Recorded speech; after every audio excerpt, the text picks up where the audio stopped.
Hello, kids. How are you today? I hope everyone is doing well. Once again, this is Teacher Margie, and for today's lesson, we will talk about simple story. This will be our last lesson for the third quarter. Are you excited? Come on, let's learn English and have fun.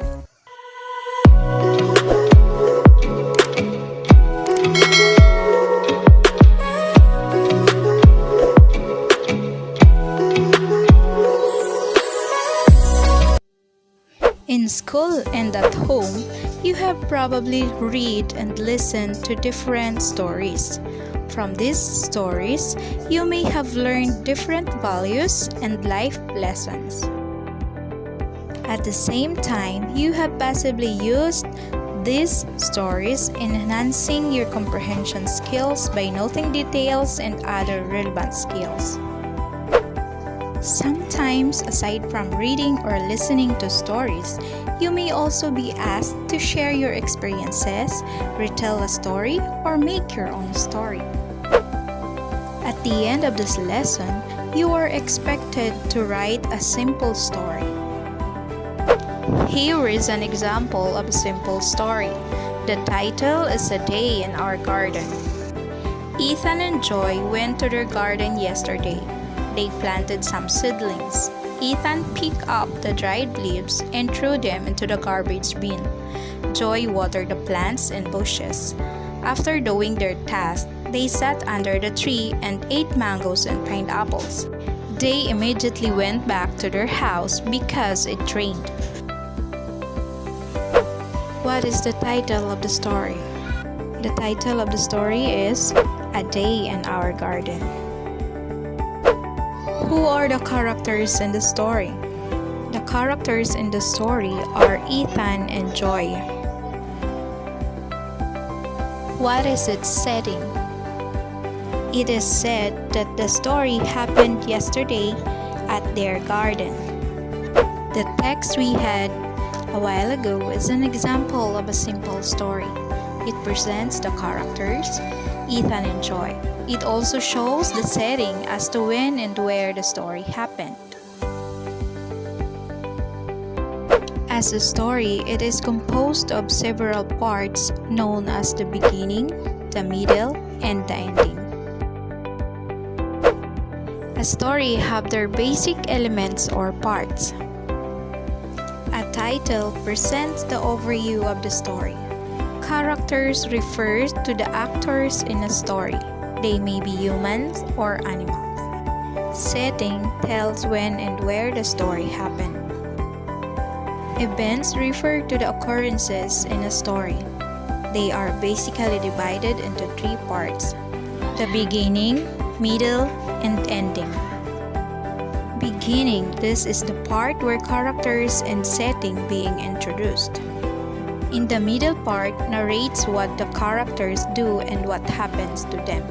Ending tells how the story ends. Usually, it is also present the lesson learned by the characters and the readers.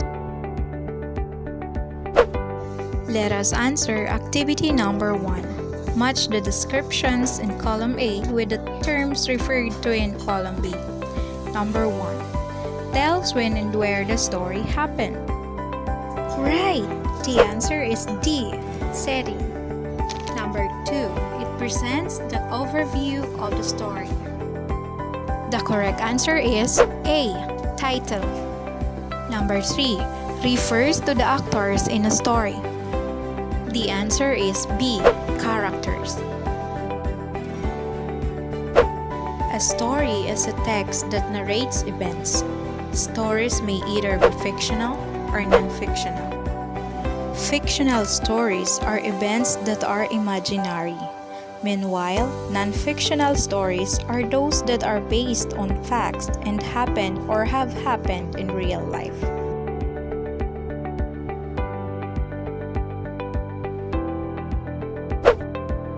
Now, let's do activity number 2. In your notebook, complete the paragraph by selecting your answers from the choices. I'll give you a minute to do the activity.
You can use this answer to check your work.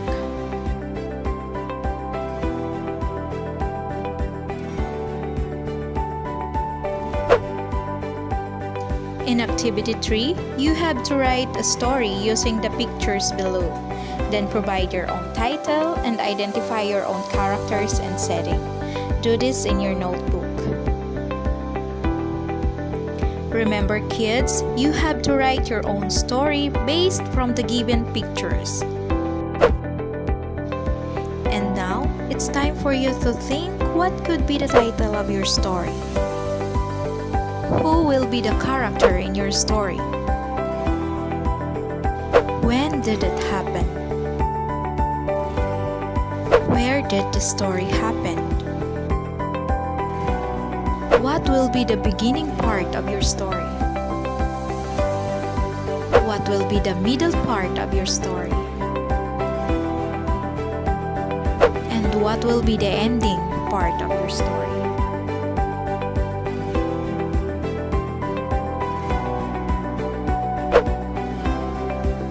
Again, you have to create your own title, characters, when did it happen, where did it happen, what is the beginning, the middle, and the ending part of the story. Your story should be based on the given pictures. You may ask help from your parents or guardians to write a simple story about the pictures.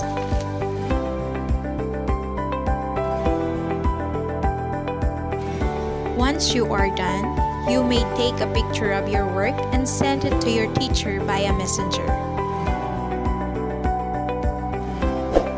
And that's all for today, kids. Thank you for listening and watching. Till next time, bye!